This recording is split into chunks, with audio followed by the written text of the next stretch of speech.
Not even a slap on the wrist. This was more like a kiss on the cheek as far as penalties go. Yeah, obviously fans aren't happy. You know, we're racing for a championship.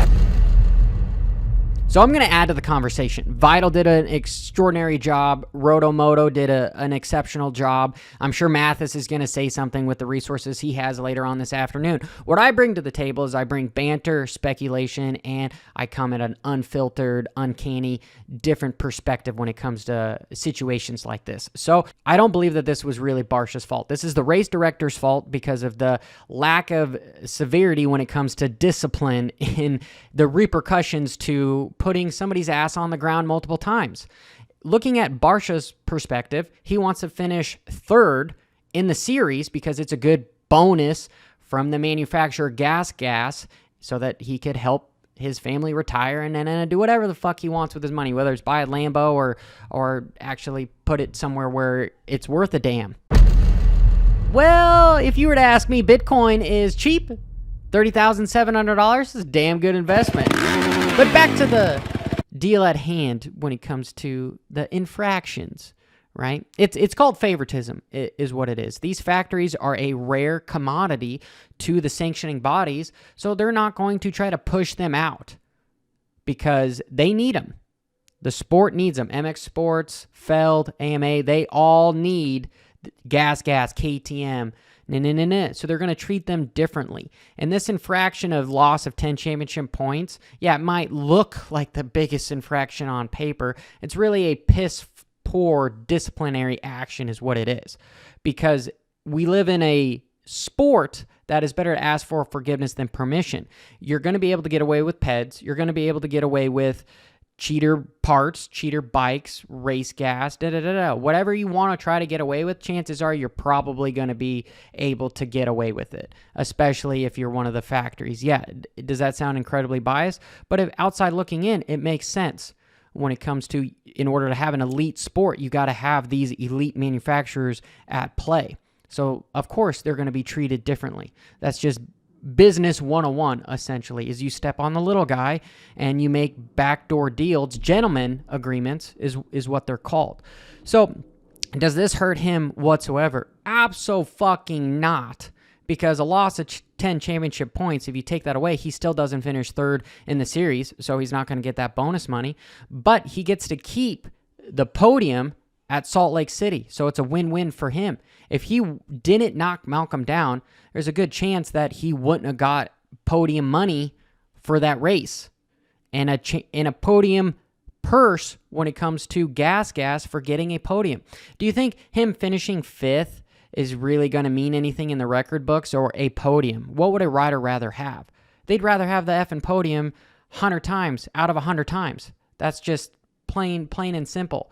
This was a piss poor disciplinary action. I will say it again. And you need to have a race director. Jeremy Albrecht needs to do something about this shit, because honestly, the championship could have been decided differently if Barcia at San Diego round 3, when he got involved with Bogle, actually treated as if he was on probation. Typically, when you're on probation, it means you get that's your one warning. After that, it's a disqualification. Boom, boom, boom. You don't get to play with friends. You're out. Expelled. That to me is what probation is. Not all this multiple verbal warnings adding up. And why I say that is when he took out Jason Anderson at Indy, if Jason, let's just say hypothetically, would have won that race, we would have had a championship fight going on right now, because he got taken out by a rider that was on probation.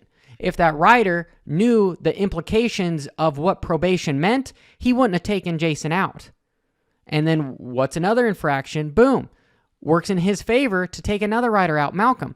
Again, this is not Barcia's fault, because he's a racer, and you have to have a fuck you mentality when you go race motorcycles.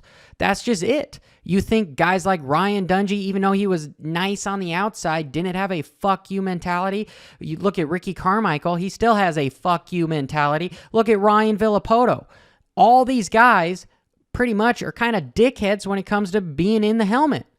I guess I will put some blame on the commentators, because it's your job in order to inform the viewers of what's going on. Could you imagine if Daniel Blair, Ricky Carmichael, if the guys in the booth were able to say, hey, not that I don't only disagree with what just happened on the track, but this rider's on probation.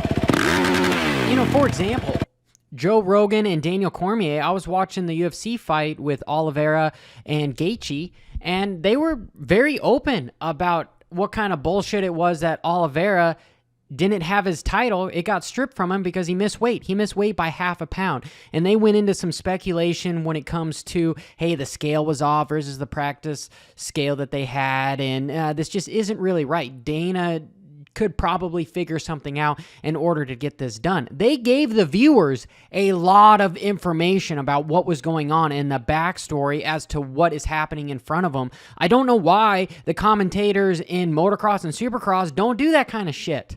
We like to hear it. We like to hear banter. We like to hear real shit that's going on, and rules and silly rules and Do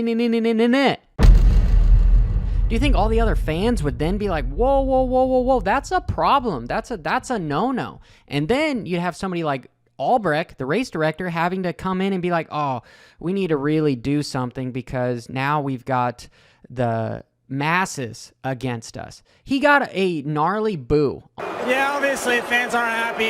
We raced for a championship, third in points. I was doing everything I could. Obviously, it was an aggressive pass. I'm going to own that. What do I say? I'm out there racing for this championship. That's what I wanted third. I was going for it. I would like to think he would have did the same thing, but maybe not. Sorry, guys, but I'm here racing for a living. This is what I do. You can bring the booze, but love it or hate it, this is me. Since day one. On the podium. And even before that, during the race, it was clear that the audience didn't accept what was taking place, right? And then there's more implications to Barcia could have seriously hurt Malcolm. He could have taken him out of motocross by fucking up his leg, his femur, his knee, his ankle, doing something. Again, I'm not putting blame on Barcia. There's a little bit of blame because he's the guy that controls the motorcycle. However, the sanctioning body let this become a problem and get out of hand. And now you're going to be stuck in a situation where the riders are going to then take it into their own hands to make sure that if Barcia does anything, they're going to fuck him up. You think Malcolm is going to go into the next time he sees him on the track and forget about what happened? Oh, hell no. Do you think Anderson is? Oh, hell no. Do you think Bogle is? Oh, hell no. It's clear what is taking place here, and it's the sanctioning body's responsibility to make sure that they keep these riders safe. We already have over 60% of the field damn near injured during a one-deal series.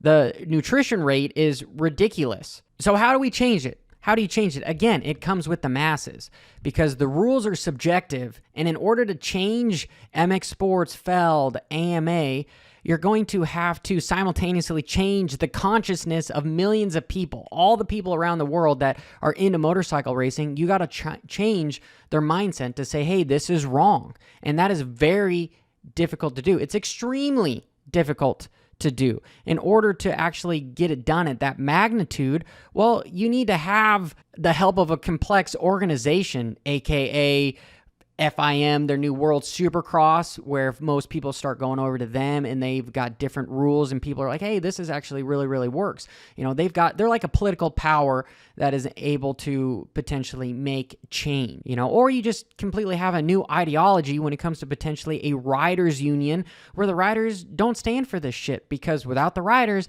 there is no Supercross or motocross. You might consider this a cult, but that's how you get these things done. That's how history has worked when we go back centuries. It's no secret. The people hold the power. You got to learn how to control the people, and normally control the people by an ideology. And the ideology right now is that these guys, the sanctioning bodies, you don't mess with them because they won't let you race unless you're a factory guy. Yeah, that is a little bit of a biasism. And truthfully, I'm like drama just as much as the next guy. The sport needs more drama, and this is good drama. I give it up to Barcia for being a man on the podium and just holding his finger, saying, fuck you guys. I'm here to race goddamn motorcycles, and that's what I came to do, and that's what I did. But I want to know what you guys think in the comments below. Is Johnny am I just being a dickhead, you know, and potentially maybe my vagina is just bleeding on the matter, or is it a much bigger problem that people need to address? And the infractions are very lackluster because nothing really gets accomplished. If you hurt them where it actually hurts, they wouldn't do it again. It's how you grow up. When you put your hand on the stove, ooh, pain. I'm not going to do that again. That's how you fucking learn, right? You know? So, without further ado, join the conversation below. This is Johnny F. and Hopper. Till next time. But what?